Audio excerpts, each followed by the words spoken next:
Liam Hendriks is about to be an absolute dog on the mound for the Boston Red Sox in 2025, and you're about to find out exactly why.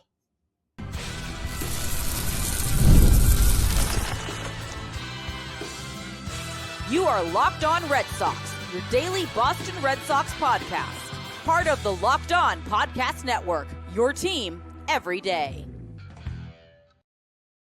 Hello and welcome to Locked On Red Sox, your daily Boston Red Sox podcast, part of the Locked On Podcast Network, your team every day. I'm your host, Gabby Maljanian, former ESPN social media associate and also current host of the Boston Balling podcast as well. And I am here to bring you the latest in all things Boston Red Sox, Monday through Friday straight to your favorite podcast feed, and it's free, so you might as well continue to tune in because Locked On is your team every single day. Today's episode is brought to you by FanDuel. Right now, new FanDuel customers can get $150 in bonus bets if your first $5 bet wins. Download the app or head to FanDuel.com to get started. Happy Friday and welcome to the show. Only about a month left until opening day, 27 days to be exact. And on today's show, I'm going to be talking about the best player to wear number 27 for the Boston Red Sox. You may already know. And if you do, you can look forward to that discussion a little bit later. And I'm also going to be talking about a Red Sox prospect who's certainly putting the league on notice right now and is giving some major league guys possibly a run for their money come opening day. And one of the biggest things surrounding the Red Sox right now is who's going to close baseball games. And there are a few pitchers that are in the mix right now that the Red Sox could go with, one of which is Liam Hendriks, a guy who has adamantly said that he is fighting for the closing spot. And I love that type of desire to say, I want to be put in that situation of having a very important spot out of the bullpen. I want to go out there and I want to close games and I'm ready to do it. Liam Hendriks is a guy who has had a huge history of success throughout his career closing baseball games, but then he hit some serious adversity and bumps in the road, getting diagnosed with cancer, recovering from that, and then bouncing back to play baseball again. Then facing a serious injury and missing the entirety of last season and now coming back, hopefully ready to pitch. I mean, this guy has been through a lot over the last few years, a lot more than a lot of us could handle emotionally, but he's still out here and hasn't changed his mentality at all about baseball. Imagine a guy who just keeps getting obstacle after obstacle thrown at him, but he still wants to do this. Try to picture yourself for a second in your job, and there are external factors out of your control and obstacles that you run into that are preventing you from being able to do that job. How many times would people say, I quit, I cannot do this anymore, and I can't handle it emotionally? A lot of people, I'm sure, would. And yes, granted, he makes a lot of money to play baseball. I totally understand that. And it's a passion, and he might have a bigger passion for his job than a lot of other people do. But it's not easy when you're in that kind of spotlight to bounce back and be resilient after going through a situation like that. And I think people sometimes forget that athletes are people first. And they go through emotional struggles just like we do. And on the surface, it might seem like everything's fine. And then they have to battle these other obstacles that they then have to move through. And for him, going through cancer and that battle and every single day being a struggle for him to then get back on the baseball field and say, I don't care, as hard as it was for me, this is what I want to do and am meant to keep doing. And he just goes out there and keeps on moving forward and doing it. I mean, that is incredibly commendable. And I respect somebody a lot who goes out there and just continues to bounce back from battle after battle. And then you go and you take the fact that he gets this injury that he's sidelined for an entire season for, that's also not easy, watching other people find success and you having to sit there saying, wow, I have more to prove in my time in Major League Baseball, and I have to sit here and watch everybody else advance their game, and I can't go out there and help my team win. So he definitely struggled with all of it emotionally. But you want to know what the biggest constant was in all of it? That he stayed true to himself and knew that one day he would get back there. And that was what kept him going every single day, even in the 2024 season with the Red Sox when he was battling through his injury. He kept going because he saw the light at the end of the tunnel and he saw that he would get his opportunity with the Red Sox. And you know what? He did. He pitched one inning in the Red Sox spring training game the other day, and he looked very good. And when he was addressing the media, he was talking a lot about how hard it was for him to come back, because it's really not an easy thing for somebody to go through what he went through and bounce back. I mean, he admitted that that journey was a struggle. For him, the physical comeback was only half of it. The mental component, the self-doubt, the fear of ending up back at square one after all this growth that he's done, and the perpetual question of if he had ever been himself again was its own battle that he had to fight internally. He said it's actually hard. You grind your tail off to come back, but nothing fully prepares you for getting out there on that mound again. The adrenaline gets you like a freight train. You want to feel normal, but nothing about that first pitch feels normal. So he basically, in so many words, was saying that you go back out there and nobody prepares you for that feeling of remembering the pressure that comes with pitching in a baseball game and all of these eyes being on you. So he said when he stepped foot on the mound in that spring training game the other day, that there were so many emotions because it had been so long since he had experienced that feeling. And it almost served as a reminder for him of, hey, there's so much intensity with this sport. And speaking of intensity, that is what he's best known for. And he can sometimes throw tantrums out there on the baseball field, but you need that type of intensity to succeed. And he admitted that at times during rehab, he did have doubts about himself after surgery and hours of physical therapy. The possibility of returning to high pressure situations at times seemed like an unattainable dream for him, which is very discouraging. And that's where I go back to the whole emotions thing and really trying to connect with this player on a personal level and thinking about the hardest times of your life that you have gone through where you felt like you absolutely could not get back up. We've all experienced moments like that, and some have obviously been more extreme than others, but we've all felt discouraged at times and not knowing if we could get back on track to being at the same level that we were at before in terms of our talents. And that is incredibly difficult for a guy who's doing this as a career. Despite the sincere admission of his struggles, his own brand of humor did seep into his conversation that he had with reporters after his outing, which served as a reminder that even after a difficult year, his personality remains unchanged because he was able to find that balance between humor and honesty. He said, it was like training for a fight after a year on the couch. I had to yell just to remind myself I was actually in the game. So he had to go from hanging out and missing 162 games and not experiencing that intense feeling to saying, hey, dude, this is it. You're back in game action. You need to go out there and perform. The Red Sox bullpen obviously has been an issue the last few seasons. So this is a prime opportunity for Hendriks to come in and be able to help revamp that pen, not only because of his abilities on the field, but also just the veteran stability and competitiveness that he brings is a welcome addition for the Boston Red Sox. For the time being, though, for him, his focus is on getting back into the groove of everything and rebuilding his confidence pitch by pitch. He said there's no feeling like being back. No matter how many games you have pitched, coming back after something like this makes it feel brand new. And honestly, that's kind of terrifying. But I'll take it as being terrifying over not pitching any day.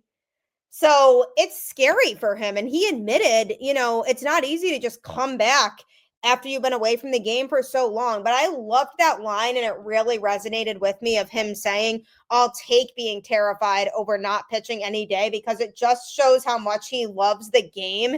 And with that attitude, how do you not succeed? I mean, this guy has trained himself to have the best attitude possible, and that's why he's been such a successful closer among his career in Major League Baseball, is because he has trained his brain to fight through the difficult battles and to say, I need to give my 100% effort no matter what. And I know that I've been away from the game for a while, and I know that's going to come with some struggles, but every struggle is worth it for the final product to be able to be out there throwing again. So that attitude to me will allow him to find success, because he's going to take every day and every outing as so rewarding to just even be out there. And because of that fact and how long he's been away from the game, he's going to want to make the absolute most of every single outing he has in 2025. So you can bet he's going to go out there with a level of intensity that we may have never seen from him in his career before. And I'm very excited for the possibilities of that. He did talk a little bit about his velocity, because there will be plenty of more opportunities for him to try to win that closing job that he clearly covets. But his first outing wasn't about that. It was more just about the joy of competing again for a man who has been deprived of the game he loves for the better part of the last 3 seasons. And his fire was absolutely back in that first Grapefruit League appearance, as evidenced when he shouted after striking out Taylor Walls on an 86-mile-per-hour cutter, and then he pumped his fist as if it was the final out of a game at Fenway Park against the Yankees, rather than an eventual 8-2 spring loss to the Rays. And he admitted that that was a little bit weird. He said, you come across as kind of a jerk when you do it in the 4th inning of a spring training game, but it's nice to get that going as far as just the mentality of having it in you and doing it that way. Obviously, he probably won't go that crazy after every single outing he has, especially if it's not a super high leverage situation, but it's just the idea of knowing he can go back out there and he still has it. That is what's going to make him feel good emotionally.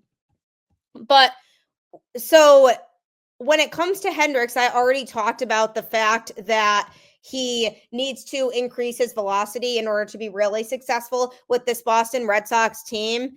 And his fastball ended up topping out at 96 miles an hour in that game against the Rays. He said, my first live batting practice, I was 91 or 92 miles an hour. Second one was 92 to 94. Last one was 91 to 93. Today, as in after that game against the Rays, was 93 to 96. It's trending in the right direction, which is nice, but it's also spring training, and I do a lot better when there's repercussions on the line, when there's another team and an umpire.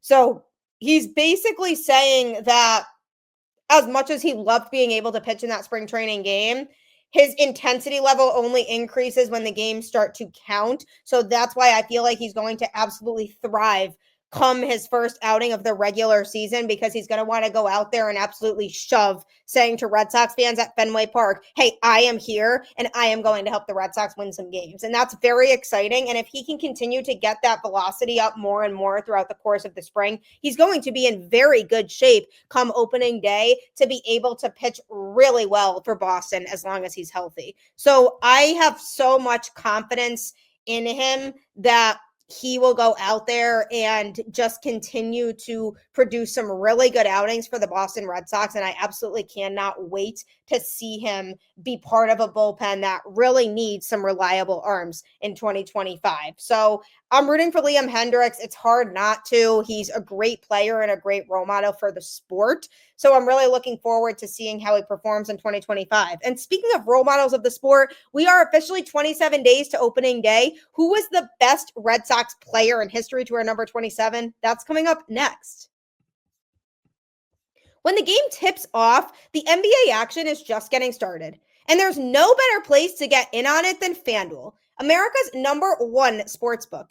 With FanDuel, you can place live bets throughout the game. So even if you miss the opening tip-off or want to bet on a fourth quarter comeback, you can stay in the action. And if you're looking for a bigger payout, you can even combine your live bets into a same game parlay. I love using FanDuel's live betting feature because it keeps every moment of the game exciting. Whether I'm backing my team for a late game rally or picking a player to hit a clutch three, I never feel like I missed my chance. Plus, the app is easy to use, and when you win, you get paid instantly. Right now, new FanDuel customers can get $150 in bonus bets if your first $5 bet wins. Just visit fanduel.com to join today. That's fanduel.com for your shot at $150 in bonus bets. Make every moment more with FanDuel, the official sports betting partner of the NBA. FanDuel is a great way to win lots of money quickly. So I encourage you to check it out because if you want to make a lot more money, I promise you, with how many different sports you can bet on, it can absolutely change your life because it gives you options within the app for what different sports are playing that day and what players are likely to reach 20 points, for example, in an NBA game. And you can really check your work before you submit your bets for the day. So I highly encourage you, if you're eager and haven't tried it out, to try it out today because you'll definitely want to keep making bets on it. We are officially 27 days until opening day, which is very exciting. That's really not many at all. And that is going to absolutely fly by. This time of year always starts to get very busy. And I am actually going to be down at spring training tomorrow. So I will give you a lot of different insight from Red Sox camp. Walker Buehler is scheduled to make his Grapefruit League debut on Sunday. So I will have all of that for you on the show early next week. So be sure to tune into the show then as well. But as we count down to opening day and being 27 days away, who is the best Red Sox player to wear number 27 in history? That would be Carlton Fisk. Not much to really say other than, his number is retired, one of the best players to ever do it. No doubt that he is the best number 27 in history for the Red Sox. Nicknamed Pudge and the Commander, he's a player who played in 24 seasons of Major League Baseball for the Red Sox and White Sox. In 1972, he was the first player to be unanimously voted American League Rookie of the Year. He's best known for his game-winning home run in the 12th inning of Game 6 of the 1975 World Series, during which he memorably waved his arms, hoping for the batted ball to remain fair. At the time of his retirement, he held the record for most home runs all time by a catcher with 376, which has since been surpassed by Mike Piazza. But he has held several age or longevity-related records, including the record for most games played at the position of catcher with 2,226, later surpassed by Ivan Rodriguez, who also ironically shared Fisk's nickname of Pudge. Fisk still holds the AL record for most years served at the position with 24, and he was voted to the All-Star team 11 times and won 3 Silver Slugger Awards, which is awarded annually to the best offensive player at each position. In 2000, he was elected to the Baseball Hall of Fame. So it really goes without saying that he just had thousands of accolades to his name, and every game that he played in was definitely a blessing to those who got to watch him play.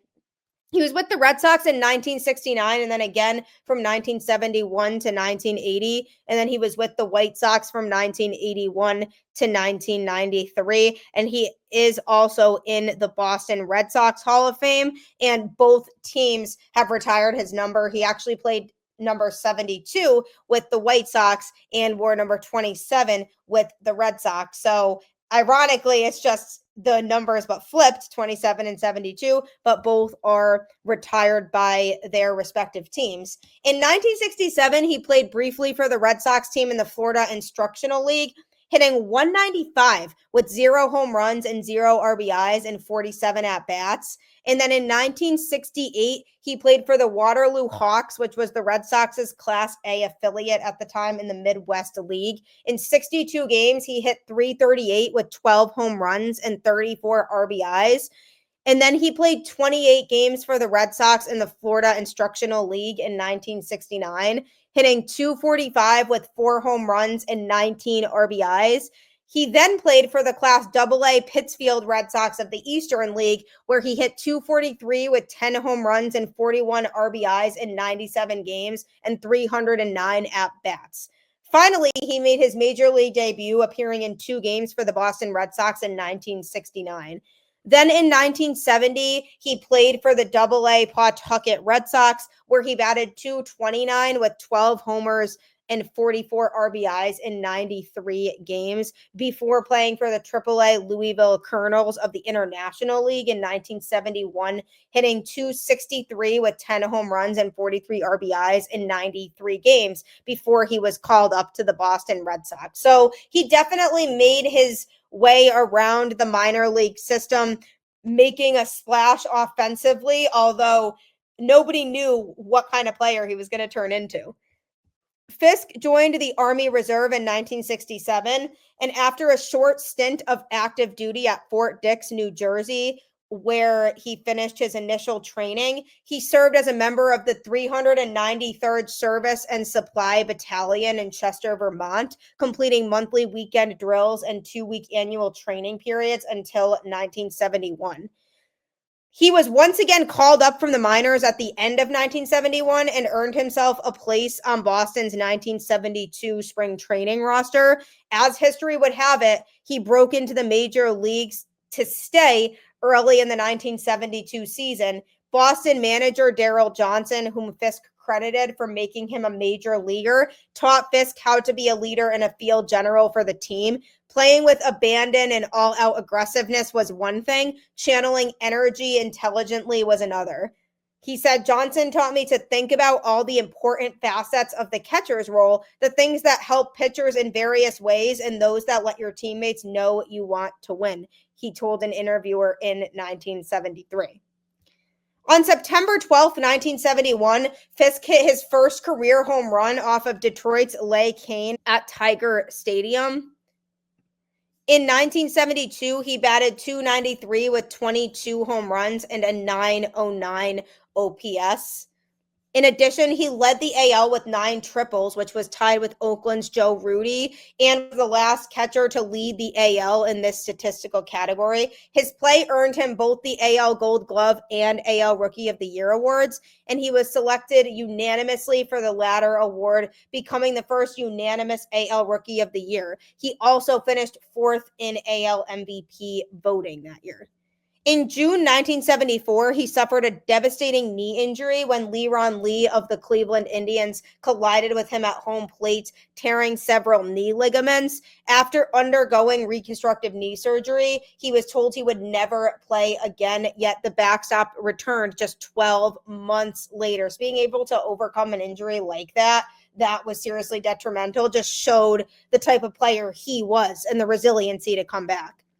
In 1975, he re-injured himself in spring training and did not play until June. In only 79 game appearances, he hit .331 along with 52 RBIs. Boston won the AL East division with a record of 95-65 that year. He batted .417 in the 1975 ALCS as Boston swept the 3-time defending champion Oakland Athletics. In Game 3 of the World Series at Riverfront Stadium, he led off the second inning with a solo home run off Cincinnati starter Gary Nolan, and then in the bottom of the 10th inning, Reds pinch hitter Ed Armbrister collided with Fisk at home plate while starting to run out a sacrifice bunt, leading to a wild throw by Fisk to second base that allowed Cesar Geronimo to reach third and eventually score the winning run. Fisk and Boston manager Daryl Johnson argued the controversial call, claiming that Armbrister should have been ruled out for interference, but home plate umpire Larry Barnett ruled otherwise. Fisk did say in an interview after his retirement, "To this day, I still think it was interference." Then leading off the bottom of the 12th inning of Game 6 at Fenway Park, Fisk hit a pitch off of Cincinnati relief pitcher Pat Darcy that went down the left field line and appeared to be heading into foul territory.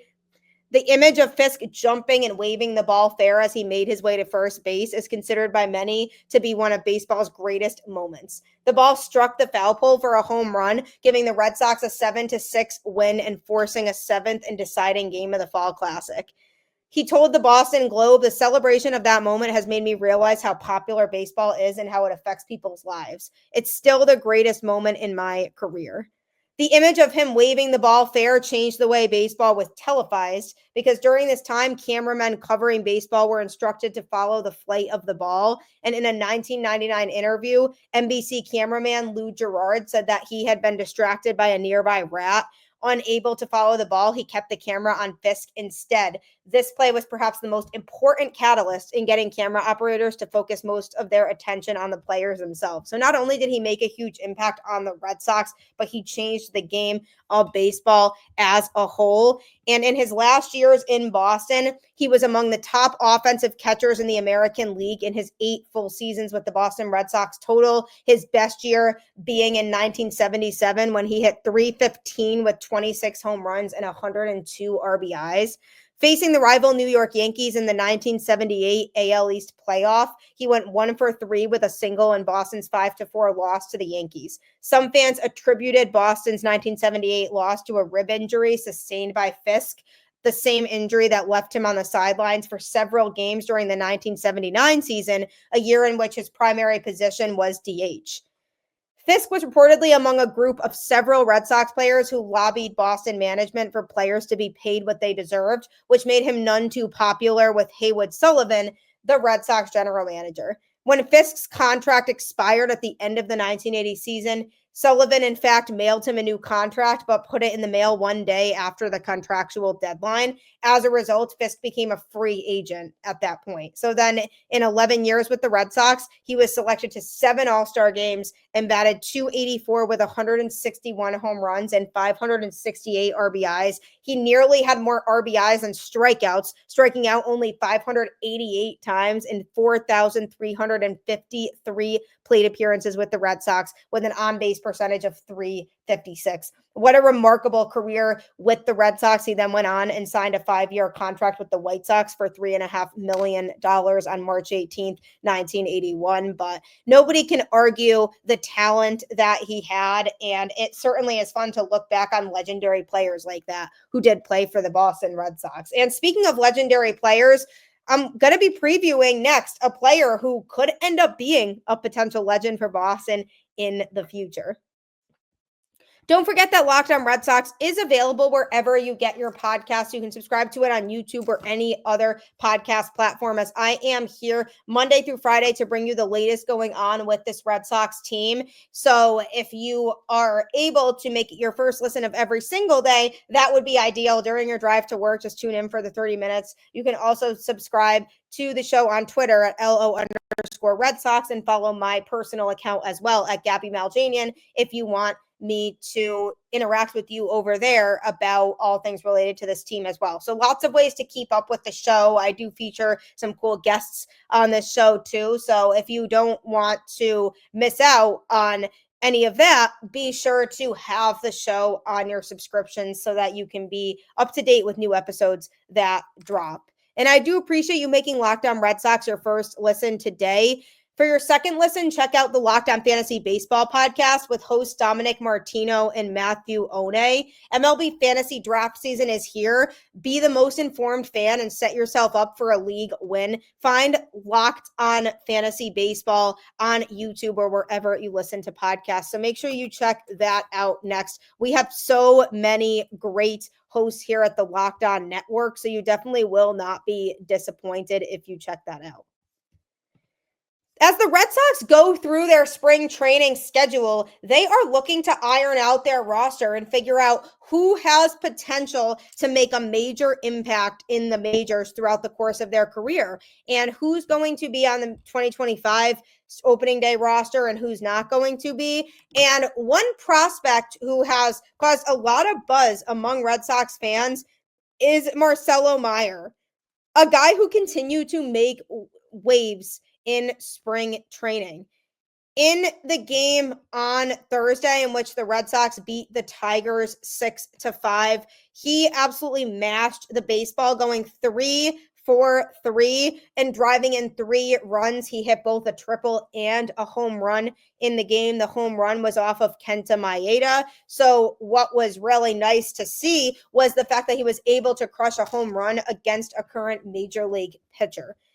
Now, the thing with Marcelo Mayer is he hasn't played a single game yet in AAA because of the fact that he was injured during last season. So he hasn't gotten any of those reps yet. And if he was playing the way that he's playing now, but had that exposure to AAA last year, I think it would be a different conversation of, okay, there's probably a likely possibility that he fights for a spot on the opening day roster. But the problem is that because he spent some of that time injured, he didn't get to take a single at bat in AAA yet. So I feel like the Red Sox might want to start him out in AAA to start the season and see how he performs there. And if he continues to absolutely mash like he's been doing now in the spring, then there's a chance that partway through the season, the Red Sox give him that chance to be on the major league roster, because what we've seen from him so far in the spring is that he has the power. He can utilize all parts of the field, and he is really crushing baseballs. And that's a really promising sign for his future success with the team. And another big factor in all of this is Trevor Story's health, because Story, unfortunately, has not really been able to stay healthy over the course of his time in a Boston Red Sox uniform. So that's a big factor here, too, is he going to be healthy over the course of the 2025 season? Because say he gets injured partway through the season, then there's a good shot that Marcelo Mayer gets that call up and the Red Sox say, hey, he's our shortstop of the future anyway. Why not give him a chance now because Story can't play? So I could see him being the guy that they immediately call if Story were to go down with an injury. But at the same time, they know that Trevor Story is a veteran, experienced infielder, and they are trying to make the playoffs in 2025. So as much as I would love to see Mayer up in the majors, I think the Red Sox might feel like, knowing they have an experienced veteran at shortstop right now, they don't need to rush to call him up, and that he can stay in AAA and take some reps there early on in the season. But definitely keep an eye on him, because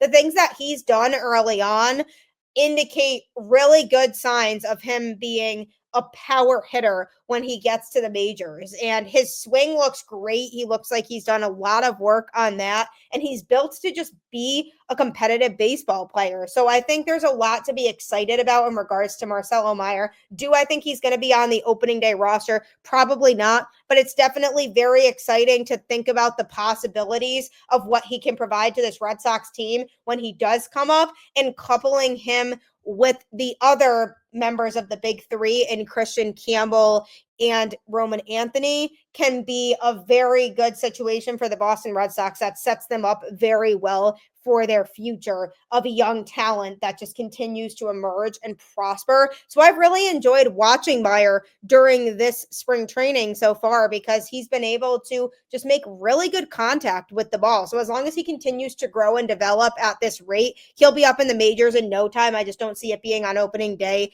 because of the fact that they want to give Trevor Story a shot. They are spending quite a bit of money on him, so they want to see if he can be durable and healthy before they consider bringing Mayer up. But it's definitely a promising sign, knowing Mayer is the shortstop of the future, and it's very exciting as a Red Sox fan. So lots of exciting things with this team. I really, again, appreciate you making Locked On Red Sox your first listen of every day. I will be here Monday through Friday throughout the season, dropping new episodes and talking about the latest going on with this Red Sox team. And like I always like to say, keep the faith, go Red Sox, and I'll catch you on the flip side.